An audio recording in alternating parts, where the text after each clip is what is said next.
1998 का काला हिरण केस एक बार फिर से समाचार पत्रों की सुर्खियों में है और इस बार बिश्नोई समाज के द्वारा सलमान खान से माफी की मांग की जा रही है।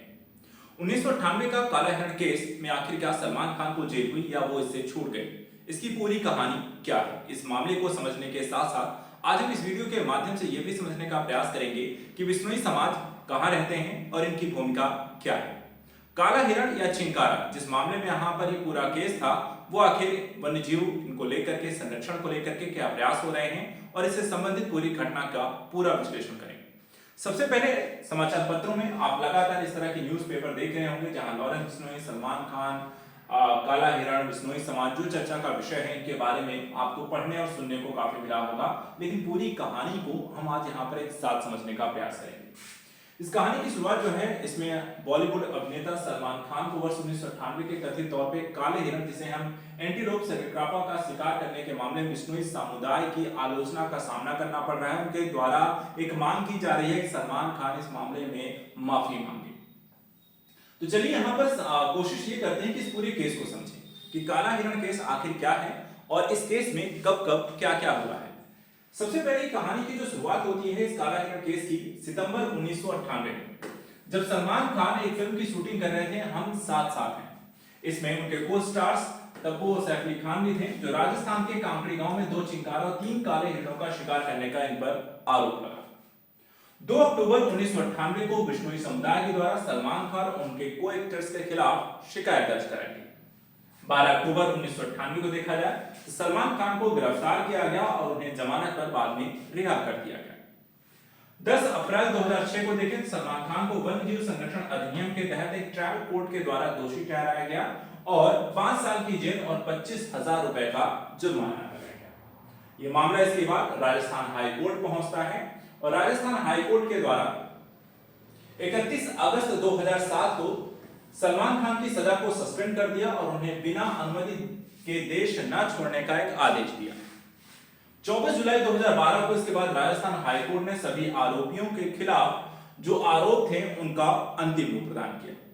दिसंबर 2012 में हाई कोर्ट ने सलमान खान के खिलाफ आरोपों को यहां पे संशोधित कर दिया और 13 नवंबर 2013 को देखा जाए तो राजस्थान हाई कोर्ट ने सलमान खान को अप्रैल 2006 में सुनाई गई 5 साल की सजा पर रोक लगा दी ताकि एक्टर यहां पर फिल्म की शूटिंग कर सके और विदेश जा सके। लेकिन ये मामला सुप्रीम कोर्ट में पहुंच जाता है। जनवरी 2015 में सुप्रीम कोर्ट ने राजस्थान हाई कोर्ट के स्थगन आदेश पर यहां पर रोक लगा दी। एक बार फिर से जुलाई 2016 में राजस्थान हाई कोर्ट ने सलमान खान को 2 चिंकारा मामले में बरी कर दिया और जनवरी 2017 में जोधपुर कोर्ट में सलमान के खिलाफ शिकार को लेकर के जो एक्सपायर्ड लाइसेंस वाली हथियार थे उसको रखने के मामले में भी इनको बरी कर दिया जाता है।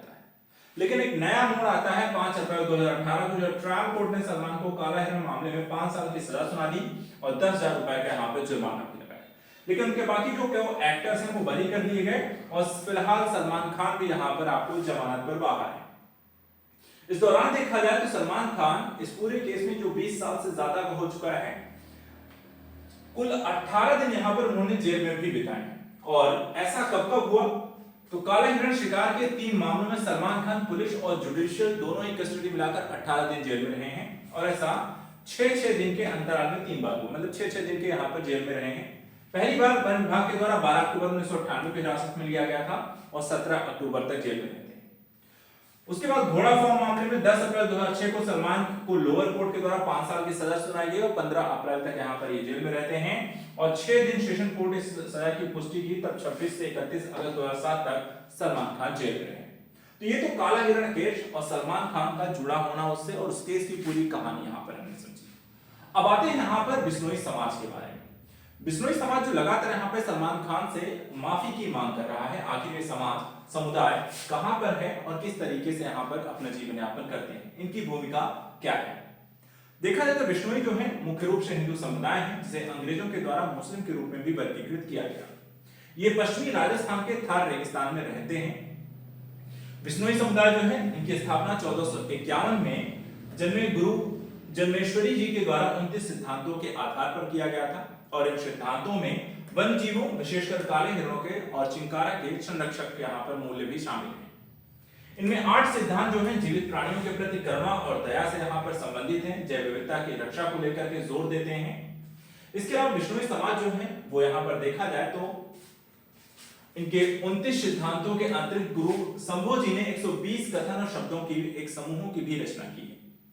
बिश्नोई समाज जो है पर्यावरण के प्रति सजगता है, प्रकृति के लिए यहाँ पर इनके ऐतिहासिक बलिदानों की कहानी भी इससे जुड़ी हुई है। एक कहानी इसी से जुड़ी हुई है 1723 की खेजड़ी नरसंहार। इस कहानी में देखा जाता है कि अमृता देवी के साथ 363 बिश्नोइयों ने महाराजा अभय सिंह जो कि जोधपुर के महाराज थे, उनके सैनिकों के विरुद्ध खेजड़ी के पेड़ों की रक्षा करते हुए अपने प्राणों की यहाँ पे आहुति दे दी थी। समुदाय ने शिकारियों और अवैध शिकारियों से थार के वन जीवों की यहाँ पर रक्षा करते हैं। इसके साथ ही अगर हम देखें तो जीवों के संरक्षण को लेकर इनके द्वारा किए गए प्रयासों में क्या क्या महत्वपूर्ण है, तो राजस्थान के रेगिस्तानी क्षेत्र में वन जीव बिश्नोई समुदायों के आसपास स्थित हैं, जहां समुदाय के द्वारा सक्रिय रूप से वनस्पतियों और जीवों की रक्षा की जाती है। मूल रूप से हम इसमें देखते हैं तो काले हिरण, चिंकारा, ग्रेट इंडियन बस्टर्ड और खिजड़ी वृक्ष यहाँ पर इनके द्वारा संरक्षित किए जाते हैं। ये है बिश्नोई समाज और उनकी भूमिका। अब आइए यहाँ पर बात करते हैं काला हिरण और चिंकारा के मामले में। काला हिरण और चिंकारा के मामले जो लगातार यहाँ पे धूल पकड़ रहा है, आखिर ये काला हिरण है क्या? काले हिरण को हम एंटीलोप कैरिबिक्रापा भी कहते हैं, भारत में इसे भारतीय मृग भी कहते हैं। मूल निवासी अगर रूप से देखा तो भारत और नेपाल के रहने वाले हैं। भारत के किन राज्यों में पाए जाते हैं तो राजस्थान, गुजरात, मध्य प्रदेश, तमिलनाडु और उड़ीसा भारत के प्रायद्वीपीय क्षेत्रों में इनकी उपस्थिति है। आवासीय स्थान की बात करें तो घास के मैदान में मूल रूप से पाए जाते हैं, इसलिए हम घास का प्रतीक भी इन्हें कहा जाता है, घास के मैदानों का प्रतीक। काला हिरण के संरक्षण को लेकर के भी प्रयास यहाँ पर न सिर्फ भारत के स्तर पर बल्कि अंतर्राष्ट्रीय स्तर पर भी किए जाते हैं। देखा है तो भारत में पंजाब, हरियाणा और आंध्र प्रदेश के द्वारा इन्हें राजकीय पशु घोषित किया गया है। वहीं इनका सांस्कृतिक हिंदू और बौद्ध धर्म में महत्व भी है, जहां हिंदू इन्हें पवित्रता का प्रतीक मानते हैं और इनकी त्वचा और सींग को पवित्र वस्तु माना जाता है। वहीं बौद्ध धर्म की बात करें तो इन्हें सफलता का, गुड लक का प्रतीक माना जाता है। संरक्षण की बात करें तो भारत में वन जीव संरक्षण अधिनियम 1972 के तहत इन्हें सूची 1 में शामिल किया गया है।